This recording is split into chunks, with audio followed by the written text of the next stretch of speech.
I'm Mark, as he said, and I'll talk about cost-benefit analysis in the memory manager. So kernel memory management is the part of the system that allocates and securely multiplexes physical memory. And this may sound like a very boring task, but in fact, it's the stuff of nightmares. Memory management has a big impact on performance, tail latency, and the efficiency of resource usage.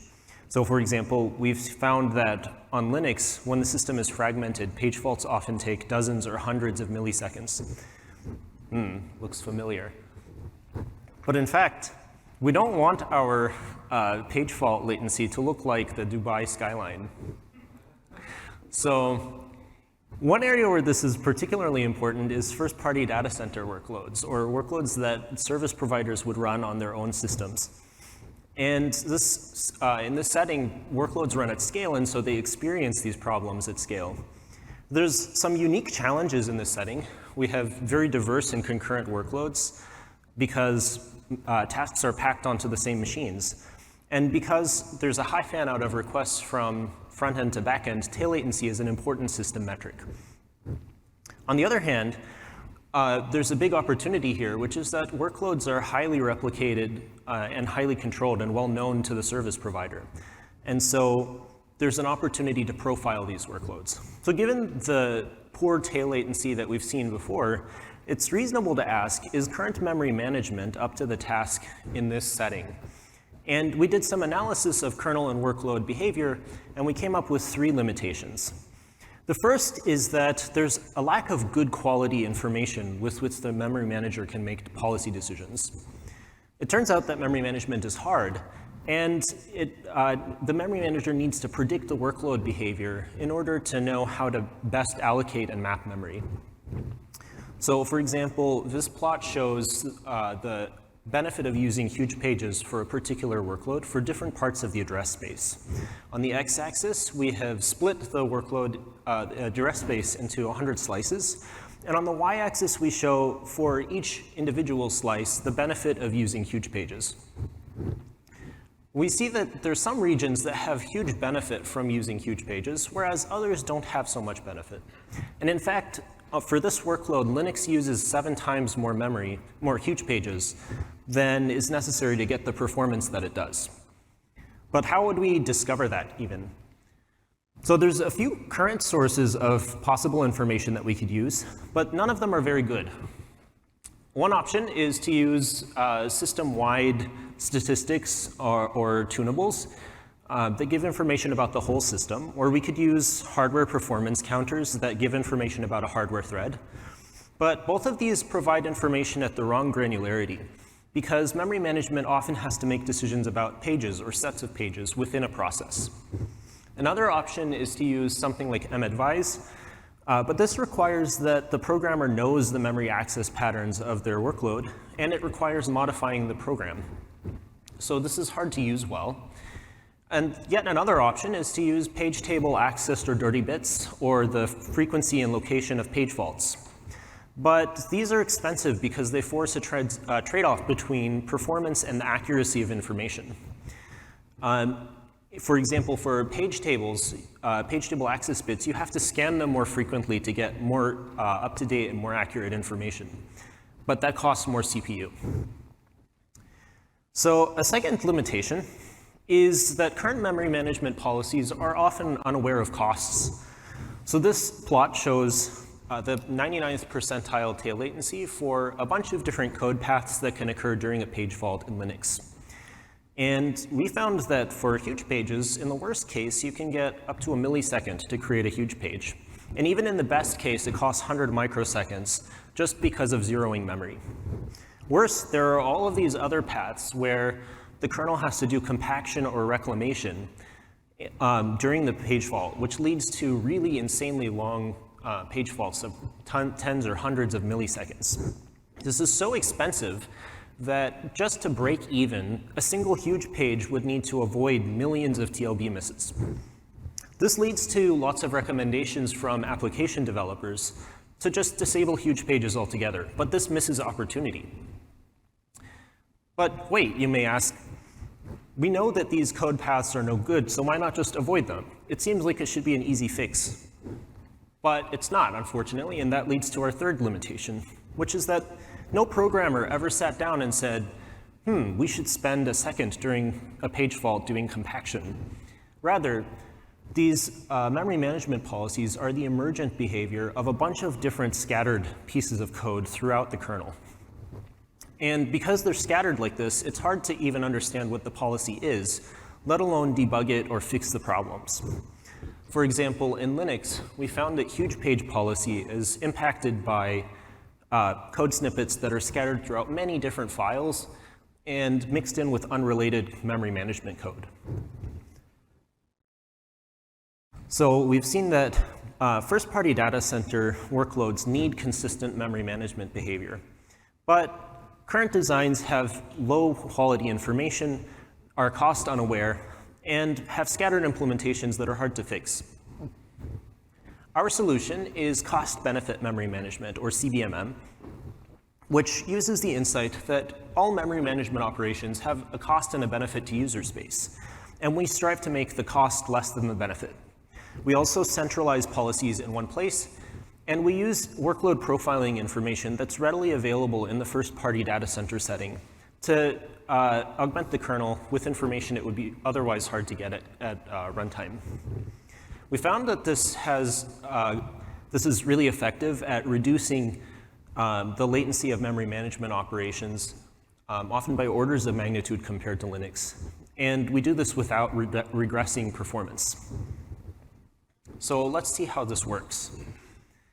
The central idea of CBMM is that memory management operations have a cost and a benefit to user space. For example, for a copy-on-write mapping, the benefit is that processor cycles are not spent on copying memory. On the other hand, the cost is processor cycles spent on extra page faults when we do need to touch pages, or when pages are touched and we do need to copy them.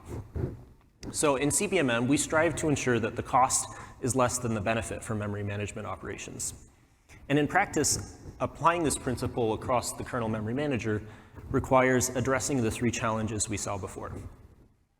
So to that end, CBMM introduces a new kernel component called the estimator that centralizes memory management policies in one place and makes it easier to debug and fix anomalies when they come up. When another part of the kernel needs to make a memory management policy decision, it consults the estimator to ensure that the cost is less than the benefit. It does this, the estimator does this by explicitly modeling the cost and the benefit of memory management operations in terms of processor cycles gained and lost by user space. There's roughly a model for every memory management policy decision that the estimator needs to make. And if the operation is, or if the estimate is if the cost estimate is less than the benefit estimate, then the operation can proceed. Additionally, the estimator can make use of workload profiling information, which is readily available in the first-party data center setting, but is hard for the kernel to get at runtime.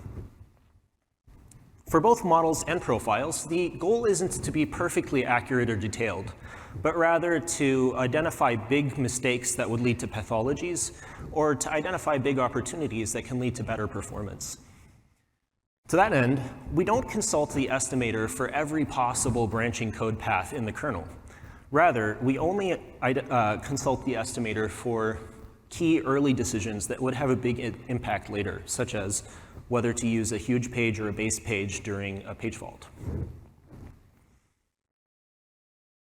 In more detail, a model is a function that returns a cost-benefit estimate for a given memory management operation, such as promoting a huge page or running a background daemon.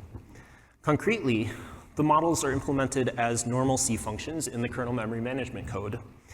And the function can take in some information about the memory management operation, and it returns a cost and a benefit estimate. Along the way, it can consume information about the kernel or hardware state, and it can consume information from the workload profiles.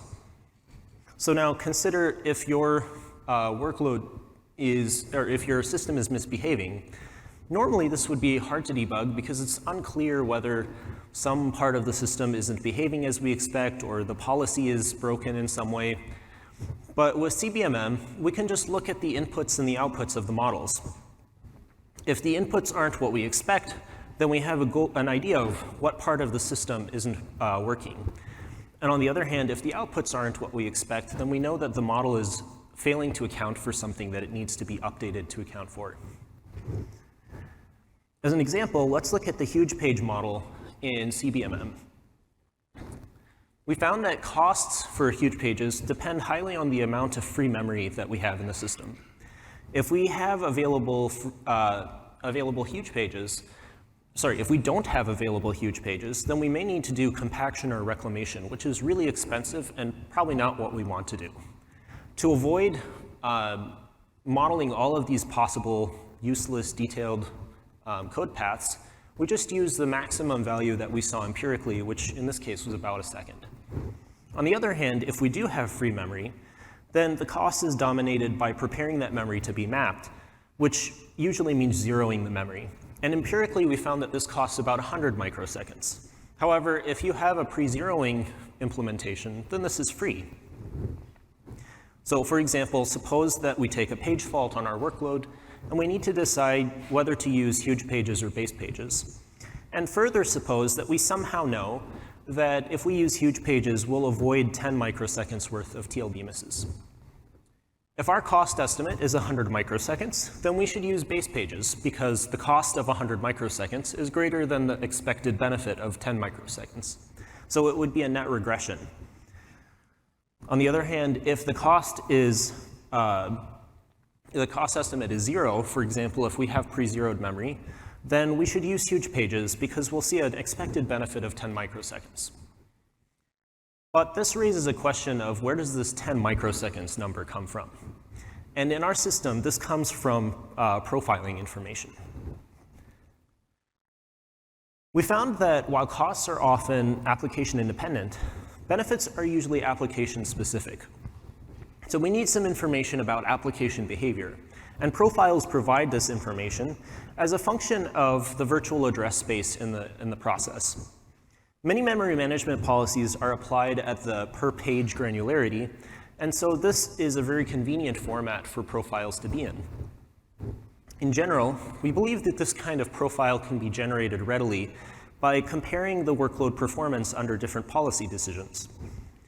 For example, to create a profile that supports the huge page model we saw, we might run the workload twice, once with only base pages, and once supporting the region that we're interested in with backed by huge pages.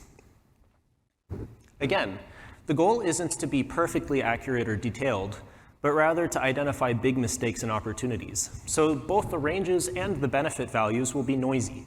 But it's OK, because this suffices to guide our memory management policies. So putting it all together, CBMM addresses the challenges we saw before. And to use CBMM, we would first need to create models for the key memory management policies.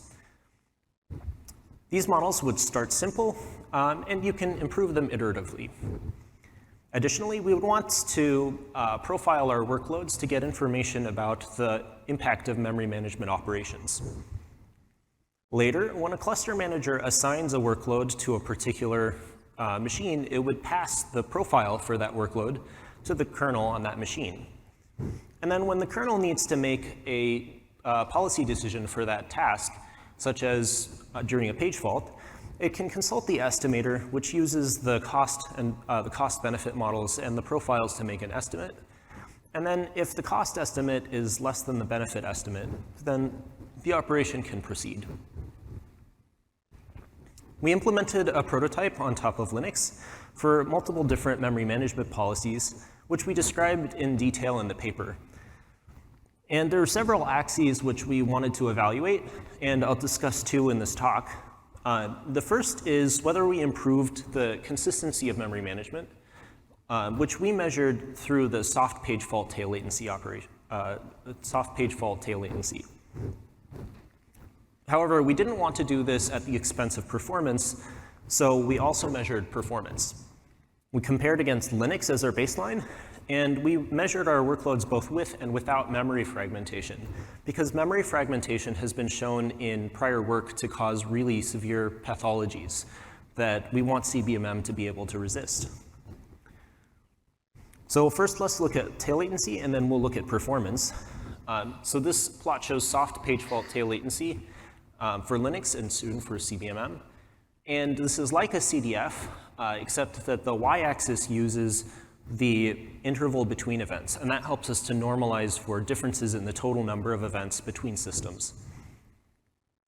So for example, this point on the plot indicates that Linux sees a page fault lasting 10 milliseconds every 1 second on average for this workload. So points to the upper left of the plot are better. CBMM improves the latency of the longest events by over an order of magnitude compared to Linux for this workload without fragmentation. And if we add fragmentation into the mix, because Linux has such extreme pathologies that CBMM eliminates, the improvement is over 3 orders of magnitude. Moreover, CBMM reduces the frequency of events that have latencies between 10 and hundreds of microseconds by over an order of magnitude compared to Linux. These plots show the results for all of our workloads.